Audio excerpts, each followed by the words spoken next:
Systems प्रस्तावना prologue Hindi अनुवाद। मैं यहाँ कहाँ जा सकता हूँ जब सब कुछ प्राप्त हो चुका है।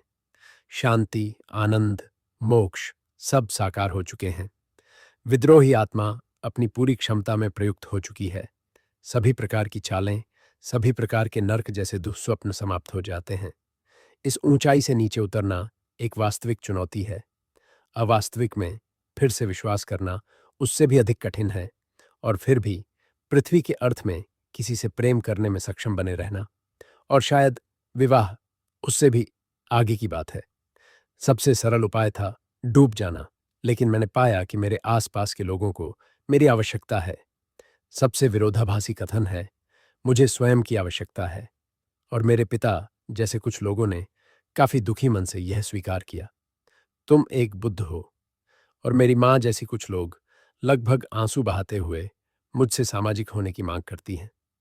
आखिर वह कहती हैं, मैंने सब कुछ प्राप्त कर लिया है, अब मुझे विवाह करना ही होगा, और ऐसी ही बातें। जहां तक विवाह का प्रश्न है तो वह मेरे लिए घृणास्पद है। यह शब्द स्वयं मेरी प्रकृति से पराया प्रतीत होता है। कभी नहीं पता चलता कि कब यह एक सुखद संबंध रहना बंद कर देता है और एक भारी बोझ बन जाता है जिसे जीवन भर ढोना पड़ता है। मेरा विश्लेषण यह है कि मेरे आसपास के लोग अत्यंत दुखी हैं। संभवतः मैं ही एकमात्र ऐसा व्यक्ति हूं जो स्वयं से संतुष्ट है, जिसने समस्त नीचताओं को पार कर लिया है, सभी प्राकृतिक नियमों का अतिक्रमण कर लिया है और फिर अपने घर लौट आया है। मेरे लिए कोई नियम नहीं है और कभी होंगे भी नहीं।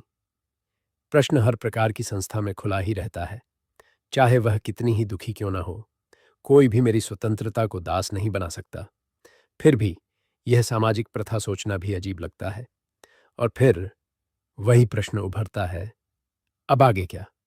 मैं एक बात जानता हूं, इस अवास्तविक संसार में सभी कर्म निरर्थक हैं, फलहीन हैं। इसलिए मैं कुछ भी कर सकता हूं केवल तभी जब मेरे पास चुनाव की स्वतंत्रता हो। और स्वतंत्रता वह मेरे पास है, वह अनंत है। वास्तव में मैं उसे धारण भी नहीं करता। वह मेरी प्रकृति है। मैं एक कवि हूं। मैं इस अवास्तविक मंच पर एक दार्शनिक हूं। मैं एक अवास्तविक मुस्कुराता हुआ अभिनेता हूं। क्या मैं चेतना की एक शीतल बयार बन सकता हूं जो इन आत्माओं को शांति दे सके? क्या मैं बीमार मनों को तोड़ मरोड़ सकता हूं? वे मन जो दुख के कारण हैं, जो कभी नहीं जाते, कभी नहीं मिटते, चाहे आप कितना भी संघर्ष करें। क्या मैं उनका पैगंबर या मसीहा बन सकता हूं? क्या मुझे उनके विश्वास को तोड़ना चाहिए? असुरक्षा में विश्वास, ईश्वर में विश्वास।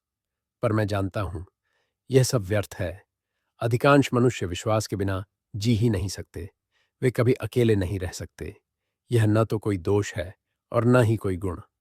इसलिए मुझे पृथ्वी पर उतरना होगा, उनकी भाषा बोलनी होगी, पहले उनकी सीमित समझ के अनुसार बात करनी होगी, और फिर धीरे धीरे उन्हें सिद्धांतों की खोखलेपन का बोध कराना होगा, मेरे अपने सिद्धांतों का। और फिर उन्हें एक बेहतर सिद्धांत देना होगा, और उससे भी बेहतर। और फिर कभी इस ओर कभी उस ओर मोड़ते हुए जब तक थक न जाऊं।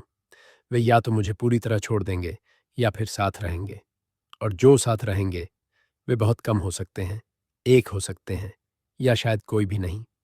और तब मैं अकेला अपने असफलता पर मुस्कुराऊंगा। जहां तक मेरा संबंध है, मुझे कोई कारण नहीं दिखता कि मैं अपने विचारों को नरम करूं, सिर्फ इसलिए कि लोग मुझसे पहली बार मिलकर घबरा न जाएं। मेरा असामाजिक दृष्टिकोण, विवाह विरोधी और नैतिकता विरोधी विचार उन्हें अजीब और भयावह लग सकते हैं। इसलिए मैं आज 7 नवंबर 1993 कविता में एक नए अध्याय की शुरुआत करता हूं, जो एक पवित्र भक्ति तत्वों से चिह्नित है। सुमिरास को 7 नवंबर 1993।